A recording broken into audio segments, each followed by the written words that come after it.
Kau tak sedar, tapi setiap hari kau sedang perlahan-lahan menjadi seperti orang yang paling banyak kau lihat. Pernah dengar kata-kata James Clear?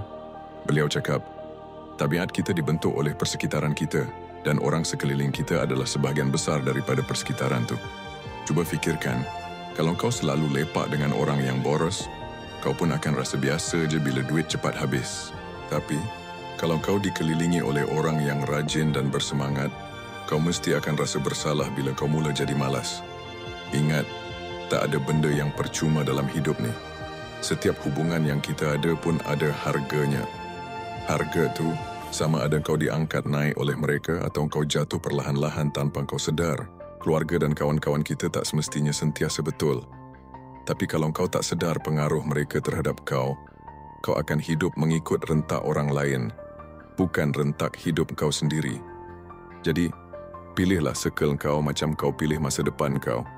Sebab akhirnya kau akan jadi macam siapa yang kau selalu bersama.